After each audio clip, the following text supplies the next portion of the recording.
to Experiences of Insight. On today's episode, we are joined by Robert Skrobe, owner of Dallas Design Sprints and the mastermind of the Global Virtual Design Sprint. Both Lee and I have been closely following his work over the past couple of years and are thrilled and grateful to have had a chance to sit with Robert and capture some of his thoughts and insights. Also to hear from him about his background in building communities and setting the stage for people to work together. Prior to his venture with Dallas Design Sprints, Robert was engaged as a user experience and information architect professional for a number of top-tier organizations including Singular, which is now known as AT&T, Classmates.com, Amazon, Razorfish, Fox, Slingshot, and Sabre Airline Solutions. Robert studied studio art and telecommunications at Michigan State and user-centered design at the University of Washington.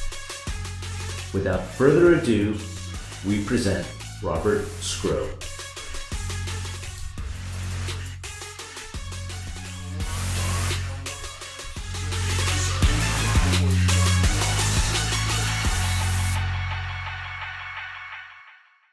The man that everybody's been talking about for the better part of the past year, the people that's bringing everybody together to talk about virtual design sprints and get people working together and collaborating. Thank you for joining us, Robert. How are you doing today? I'm doing good.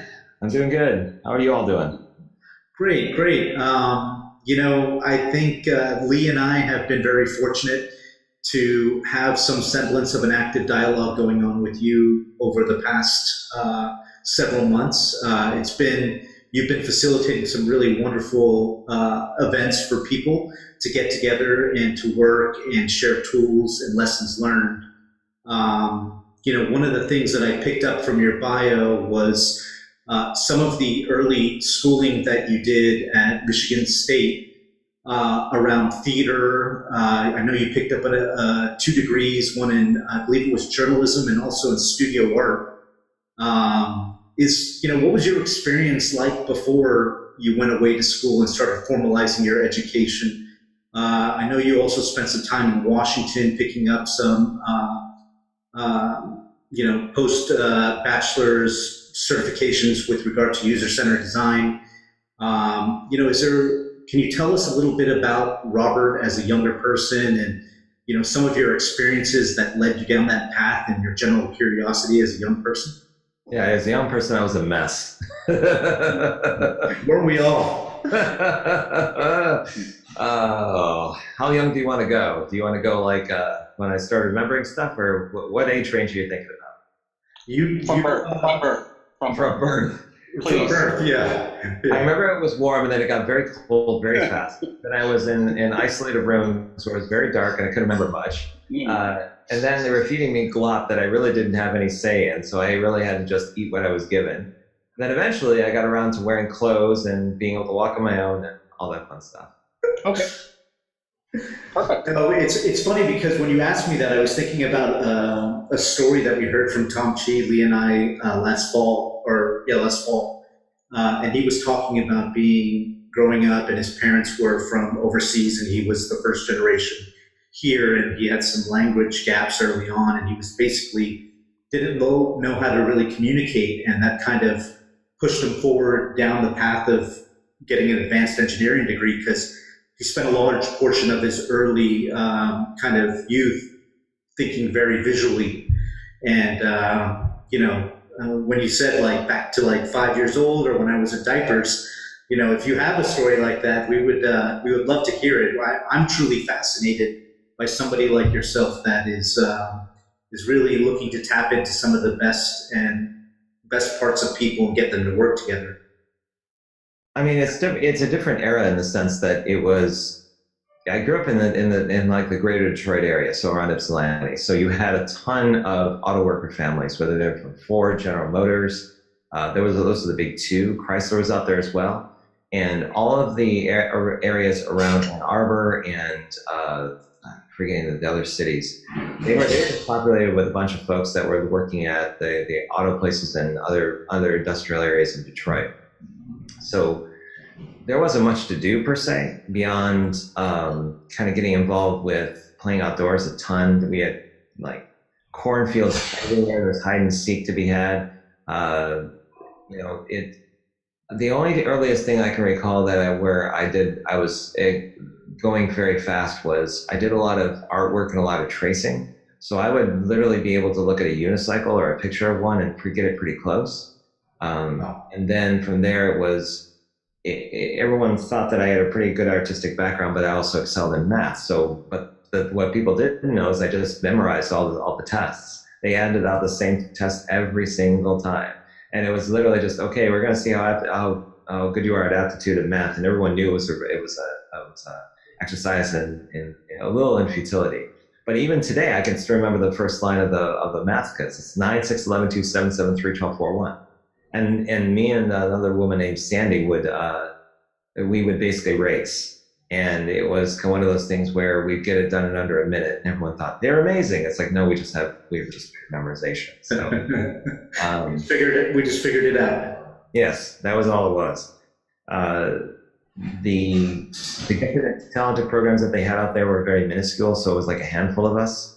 And that was around the time that PEC computers were starting. And if you recall what those are basically just a giant monitor, a keyboard, and a tape player that would actually take in a lot of the information that you needed from the computer. So literally you would press play like on a cassette. If anyone in your audience knows what cassettes are, those little things that had the tape, it would take the data from that. It would take anywhere from 3 to 8 minutes to load even a simple game. And it was all in BASIC. So our fun was doing some of the Lemonade Stand and other programs they were writing for that computer to actually breaking it by using poke commands and figuring out what's something on the motherboard we could turn on and off. Yeah. And having the school pay expensive fees to have somebody come and fix it. So that was kind of my experience growing up, more or less. Yeah. Did you have you mentioned that you spent some time doing some work. Was there an active community where you grew up, or did you have some friends in school that you guys would share ideas, or were there a couple of artists that you guys gravitated towards or respect the work of at a young age that you identified with? No, there was nothing like that at all. I mean, you have to understand, it's like we're a bit in the boonies. So our entertainment during the holidays was like going to the apple fields or apple orchards where they would have like apple dunks, donuts, and there was just dirt roads everywhere. So there wasn't much.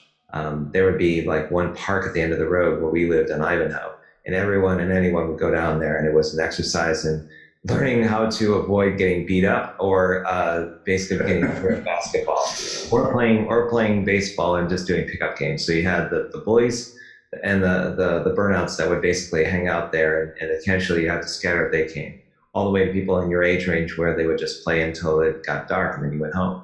So that was essentially what life was back then, until I think around the time that in that arena where rap started to become big and popular. Like we adopted a lot of what's coming out of the East Coast in Detroit, and that would come into the suburbs. So it was weird. You had a mix of rap and you had heavy metal.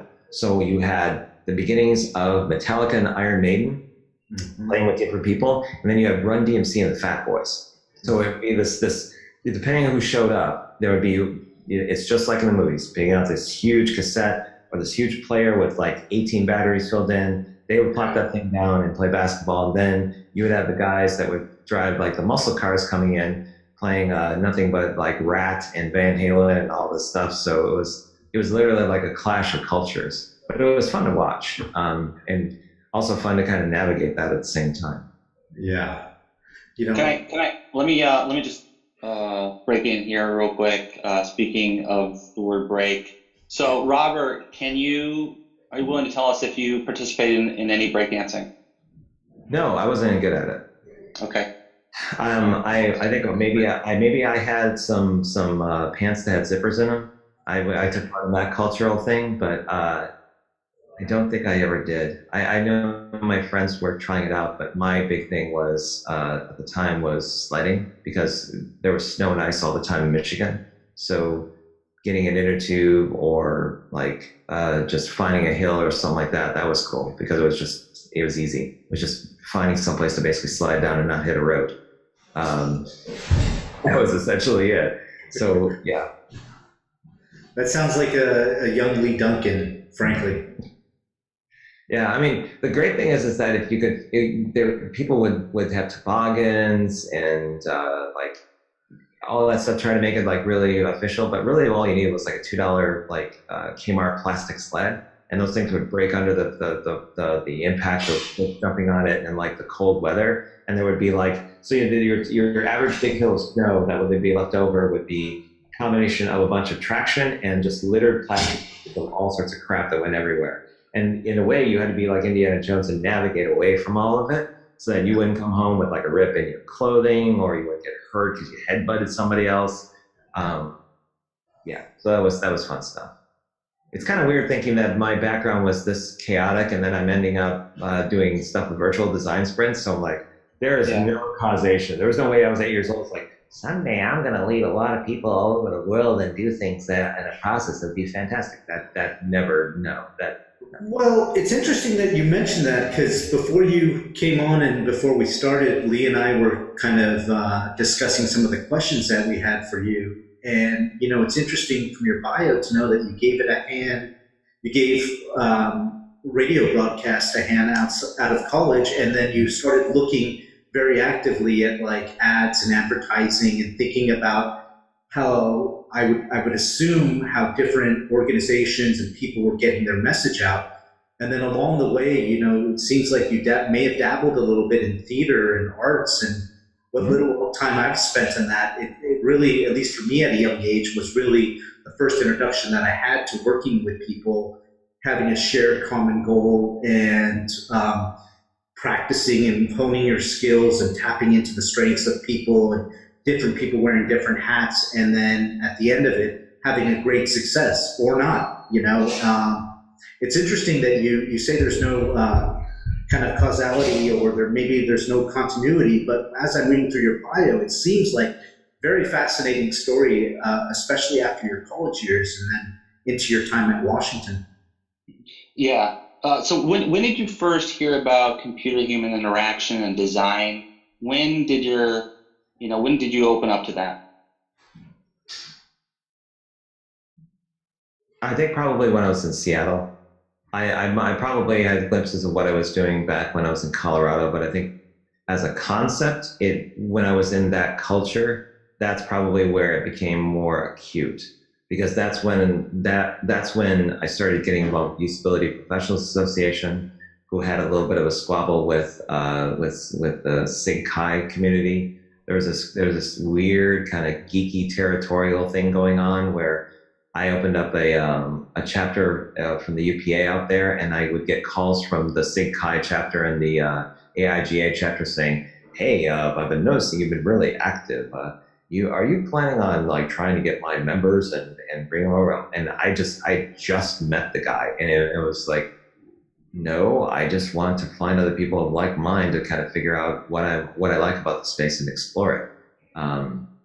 So it was really through a necessity of trying to figure out if what I was thinking about with user experience and information architecture, whether people knew about it, and knowing that I had a bent towards organizing communities and organizing people, that I just basically leveraged that to see what I can do. So if Dave, you were talking about a common theme throughout my life, and probably the thing that is consistent to this day is organizing people.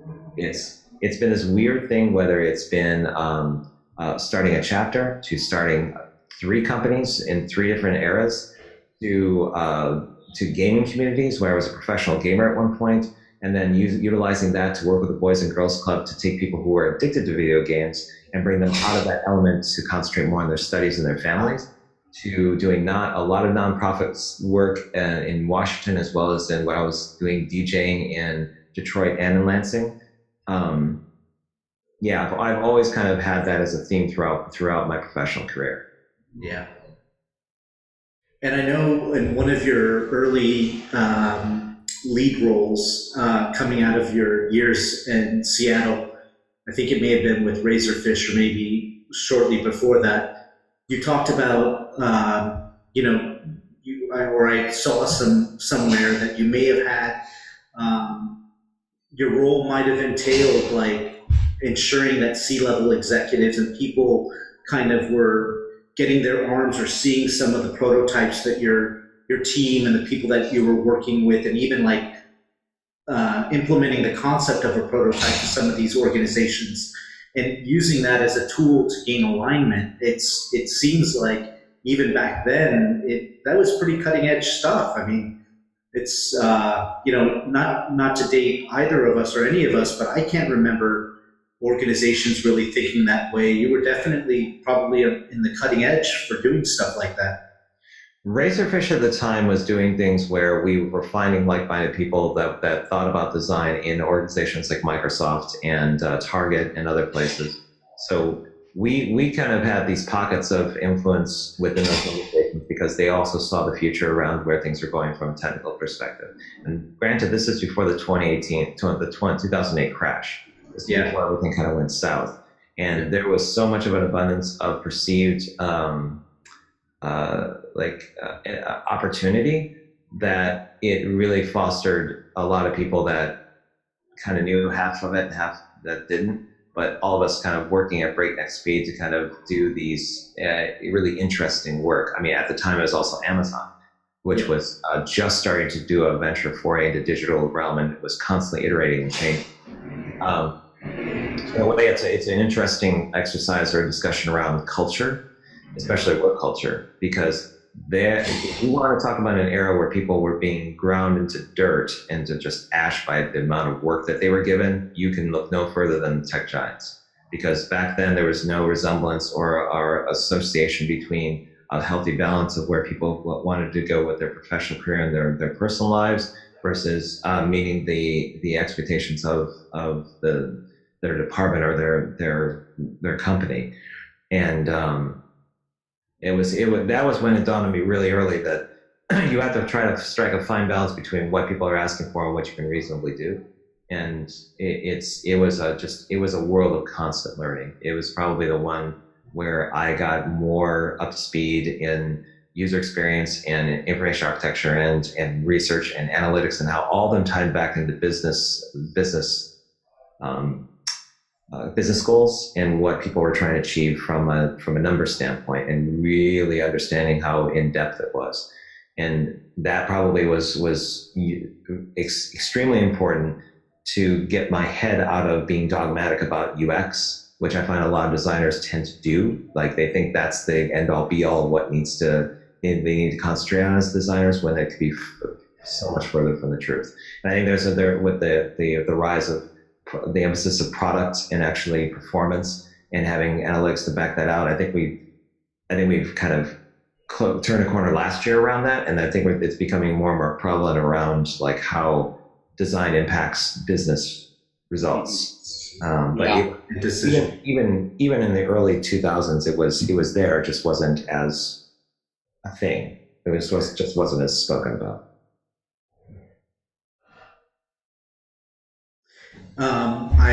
I had a question regarding the transition to, so you touched on a chord about, you want to talk about the epitome effectively of working people to the bone, the tech giants, and you did cover an experience that you had with Amazon, moving out of the Razorfish experience and into your work at Fox Media. You had a pretty long stint as a startup and consultancy owner with some pretty impressive clients. How do you transition out of a lead role within an organization? Was there a catalyst, or was there an experience that happened and you thought, you know what, maybe I could work a little bit differently? Was there something that inspired you following those experiences to go out on your own? I just had a lot of people asking me for work. And that really all it was. I mean, I was leading two teams in two different cities, and I had the old context I had in the agency world. We're really short talent, and we need someone to get this done ahead of time. Well, we just had somebody quit, and we're on the line to deliver this thing for Fortune 10 client, or we have just signed this financial contract with, say, Fidelity or some other company, and said, we don't know how we're going to get it done because the talent we have in-house is not going to work. I mean, we're paying top dollar to try to find you contract work. And I knew how to do 80% of it. And I knew I could do it much faster than the person I was going to refer it to. So I made a value judgment at the time when I went to Dallas and said, okay, I'll be working with Fox Sports in their division. Do I want to continue on this space, or do I want to learn something new and see if I can make this sustainable for a couple, 2, 3, 4 years and start putting some work around my own personal brand? So I made the leap. Funny enough, I had a ton of work the first year. Then when my wife got pregnant with our first kid, I took leave for 3 months to make sure that transition worked. And that was funny enough, when I took the break, all of a sudden people found the right people for what they needed, and I had to kind of do a reset and do it again. But yeah, it wasn't so much my person wanting to go strike out on my own and saying I'll start my own shop. It was just looking at the opportunity and what people were kind of presenting and going, you know what? I'd be a dummy to not take advantage of this, because there's only going to be so long I can work as a full-time person and not try to capture this opportunity I have, which is something that stuck with me even to this day, and thus like taking advantage of a situation, knowing that it's not going to stay forever.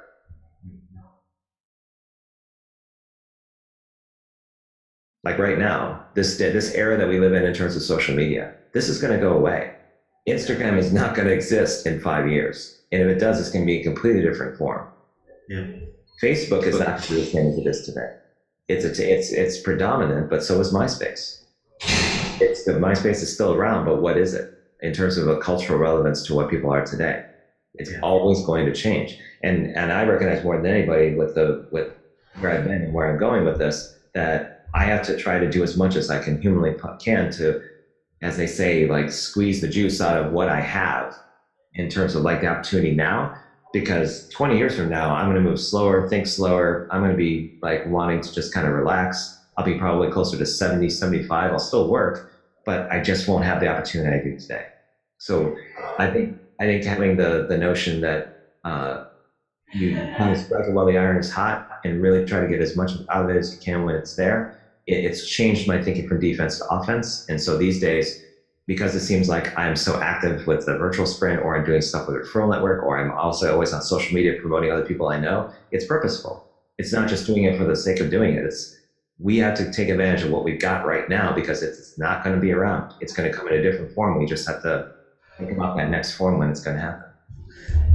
Let me ask a question in regards to the difference between the Global Virtual Design Sprint 1.0 and 2.0. So what are some of the key differences between doing the first one and the recent one with so many sprinters? Scale. That's that and a tweak in how a process works. So when you're closer to each sprint, you take on a different role. In November, it was curating and guiding and doing a lot more personalization of the services I can provide as an organizer. When you take it from 50 people to 300 people, you're managing expectations in a different way. And you are going to have to assume that then no matter what happens, you're going to have some fallout. There are going to be some people that say, this doesn't work for me, this is terrible. And you just have to be accountable to that end result, because that's your role as an organizer. But this time around, I wanted to do it at a larger scale and really, instead of just when we do a full month, because I wanted to see if the concept or the hypothesis we had in November was going to be realistic in a macro, and what dynamics were going to happen out of that. What am I going to learn by doing this, right?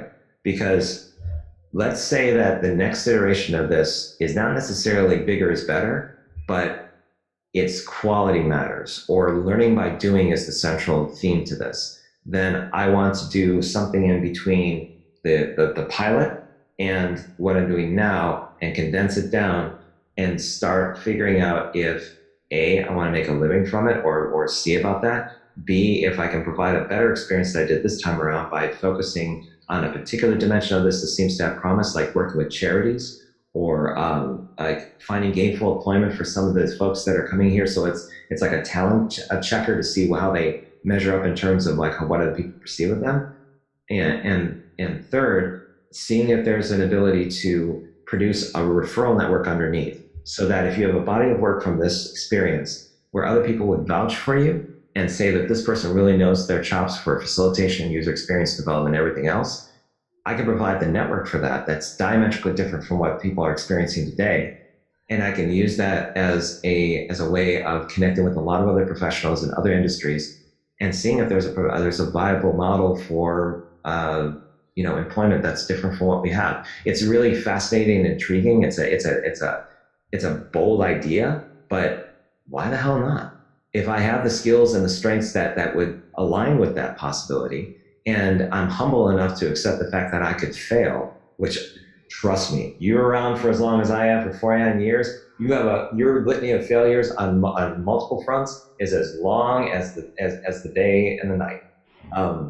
I'm really here to try to learn as much as possible and to try to really see if I can make it work, because if it hits, if I get it right, or if I'm successful, then everyone's going to be successful. I can provide employment for that guy down in the Philippines that's really, really trying to get his business going for design sprints, and he's business minded. He can use the extended service. If it affords him a better lifestyle from a professional standpoint, makes his business successful, then I would say I'm chuffed. I would feel very happy for that end result.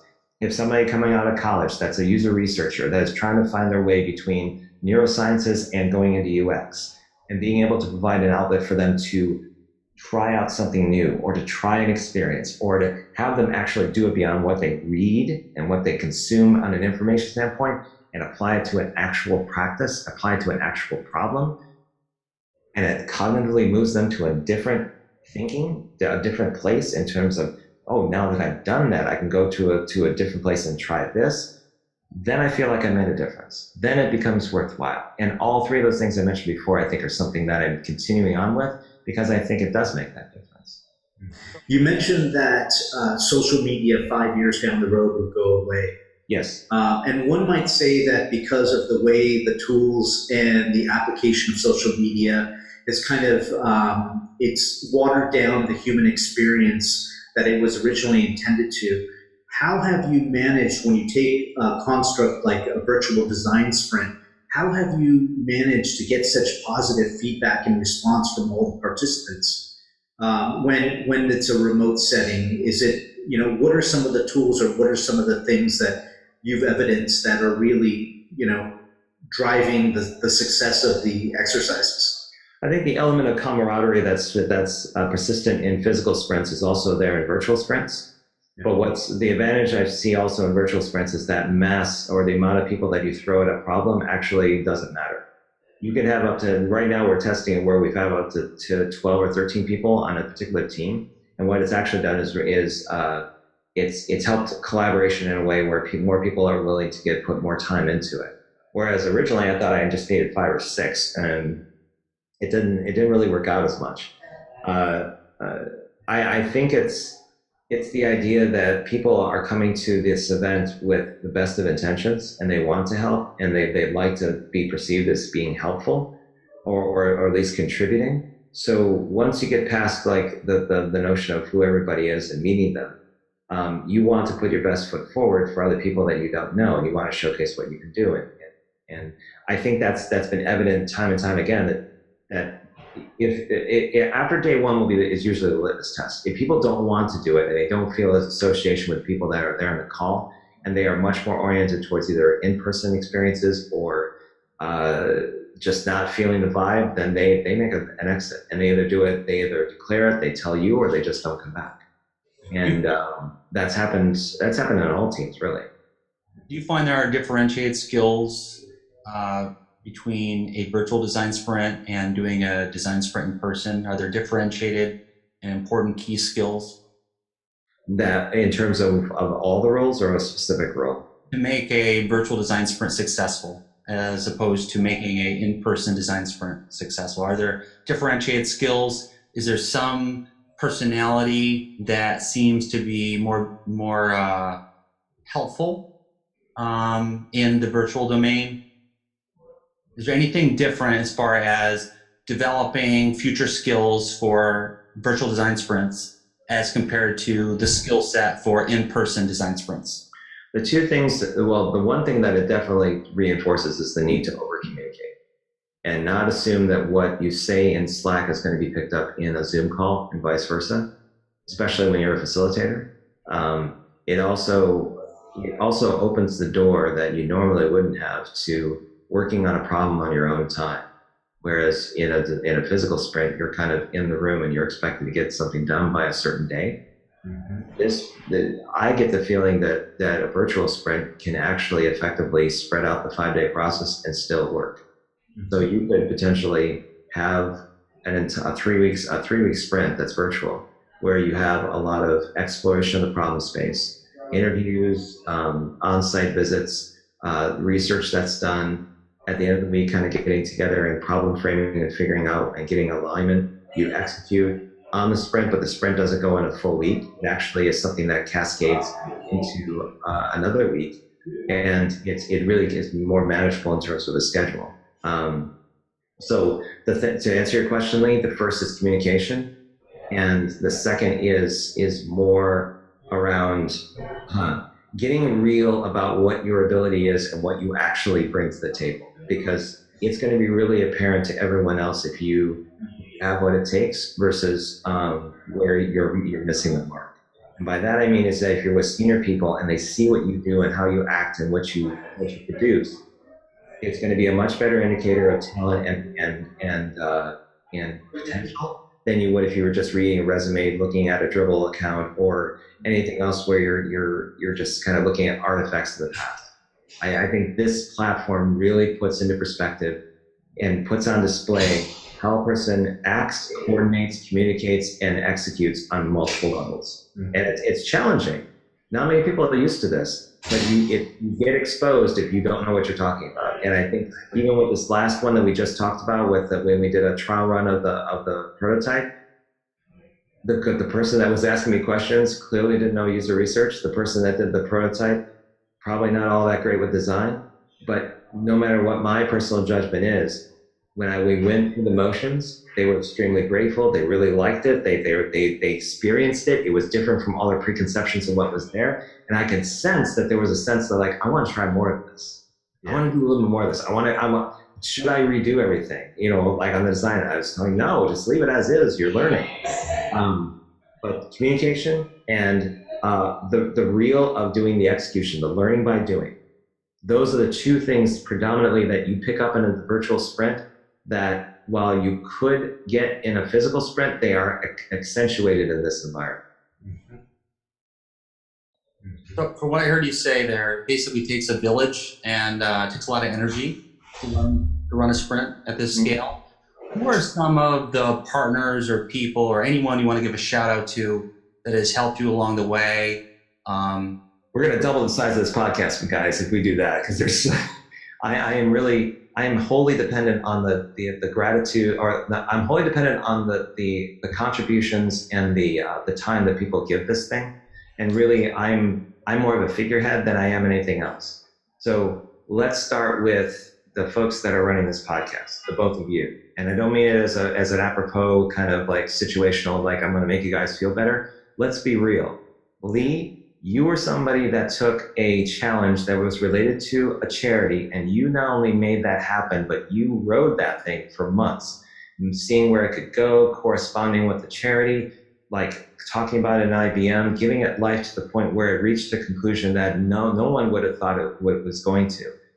You're one of the people that early on in the pilot made such a meaningful contribution and kept it going to the point where it really mattered to other people. And I think that in and of itself speaks to the promise of what this could be.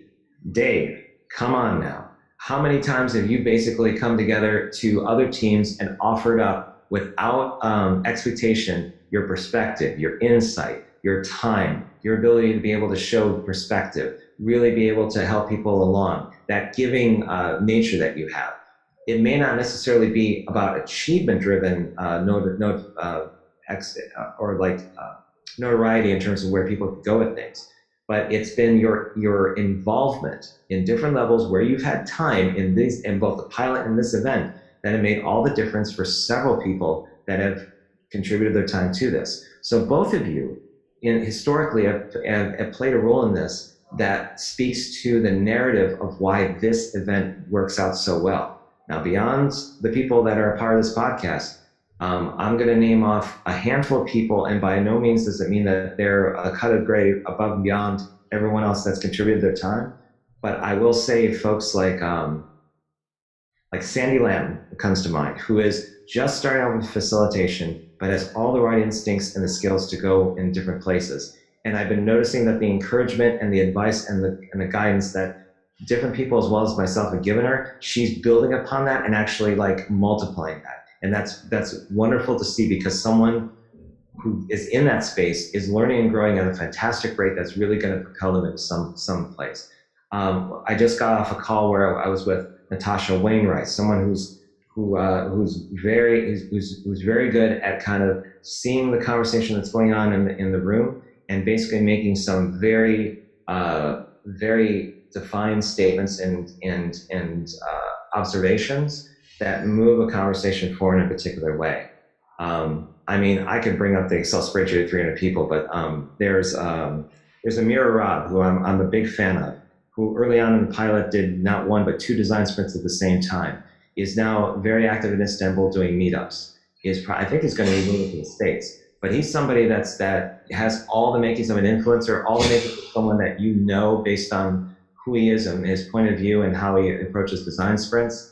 There's Sabrina Gorich out of Stuttgart, Germany, who is awesome. I mean, I say the name and it elicits a reaction, right? She started out as like, well, I have this design studio, with now like, yeah, I have a design studio and I'm doing all of this.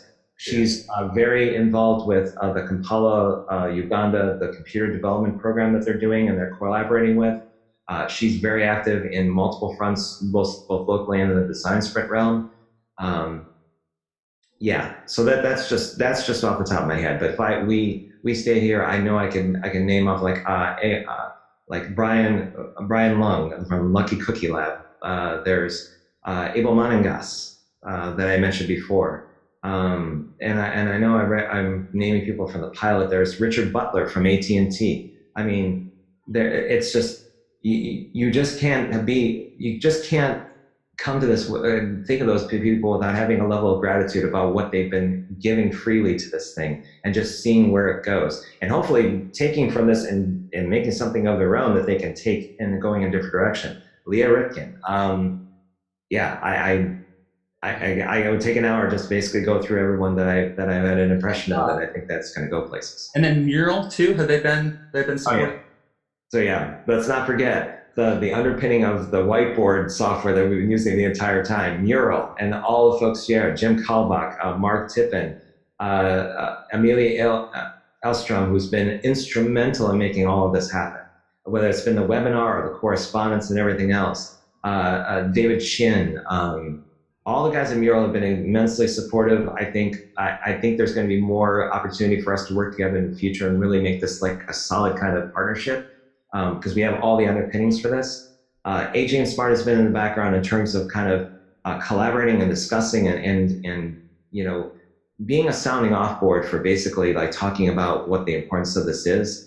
Those are probably the two that come to mind. There's probably more, and hopefully if they listen to this podcast, they're not going to go, yeah, I listened to that, but you forgot about mental. So, but yeah, Mural and AJ and Smart have been two that come to mind. What about at home? Given the schedule that you keep during these exercises, I would imagine that it takes I had a conversation with my partner today, and I was telling her, I had a really stressful day ahead of me today. And I said, something to the effect of, thank you for being that constant positive force behind me, helping me get up and making sure that I'm able to get out the door and I don't forget anything, and I'm fed and I'm nourished and I'm given fuel to start the day and go out there and kind of grind away. Well, yeah, it goes without saying that my wife is pretty much like the foundation for all of this. Yeah. So I try to be as supportive as I can in many different aspects, and that doesn't mean I fall short. It just means that I don't complain. Yeah. I do not. Maybe I'll make the comment that I'm tired, but the entire past 2 or 3 weeks where I've been sleep deprived, that's my doing. That's my choice. And what I'm on the hook for is raising a kid, supporting the in-laws, making sure that the house runs smoothly, that I contribute to the household, all of those things that go into like a complex relationship that we have. She works full time as well. Yeah. So yeah, it's really, I wouldn't be able to do this if there wasn't that mechanism in play. There wasn't that relationship in play. So yeah, she's very much attributed to the success of what I'm doing. Well, I know we're close to our time that we have allocated with you. Some of the feedback that I received on you over the years, and when you talked and you highlighted what you saw as our participation in previous events, I'm speaking for myself and maybe Lee as well, but it's easy to work and collaborate with somebody like yourself. People were saying and posting that, Robert, no matter how stressful the situation is, he was always handling it, a calm presence that's continued to guide people through it. And I've witnessed that in both events that I've participated with you, and even in the interim. I truly appreciate all the guidance and support. And when I say guidance, I mean, who else offers their calendar up for regular cash-ups whenever we want to talk about anything that I choose to. Thank you very much for making yourself available to me. You definitely have changed the way I've been thinking and working over the past year, and I look forward to thinking and staying in front of things and working with you and working with Lee. Very inspiring individual. I wish we had more time to talk with you and to learn some more about the different interesting community groups that you're involved with, like the Bengali association there, I guess in around Dallas. Very, very fascinating, man. Where can people that want to find out more about you, where can they find you or some of your content? The easiest place to go is LinkedIn right now, simply because that's going to be the place where I'm going to be putting a lot of articles around this event that just happened. I tend to post there a lot. The content that's business related. You can do a search for me on Instagram. You usually go to Dallas_sprints, and that's the business side of it. Or if you want to delve into who I am, I think it's Spiderbird 2018. Spiderbird being a reference to when I was a rock climber. That probably has all the family-oriented stuff if you're curious about that. But I would say LinkedIn is probably your best bet in terms of professional material and what's going to come out. Yeah, I would say that's probably your go-to place. Are there any key dates coming up for announcements? Anything you're going to be announcing or something that's new or fresh in your mind?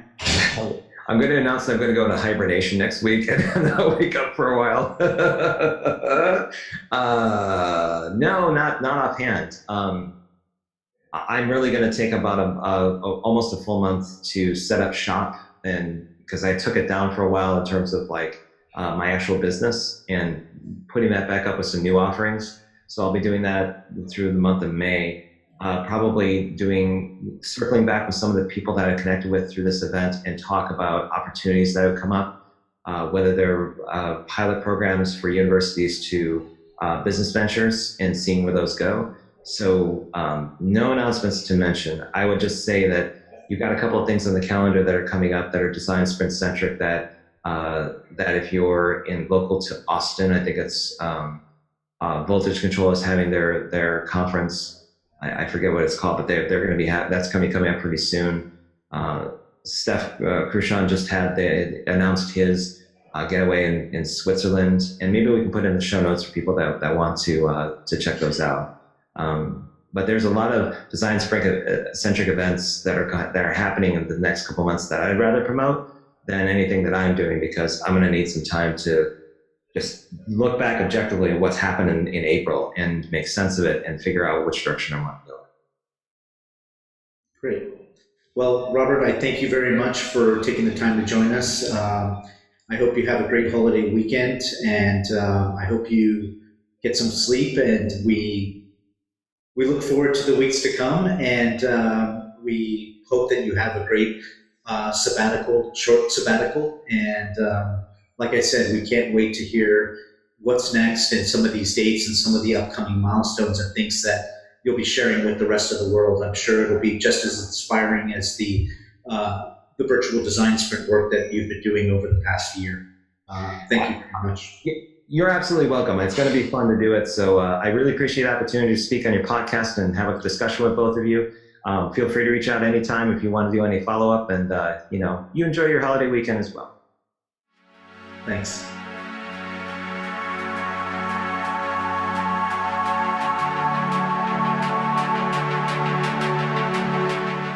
On behalf of the Experiences of Insight team, we'd like to thank you for taking the time to listen to this episode. We hope that it was value added and that you continue to check out our content. Have a nice day.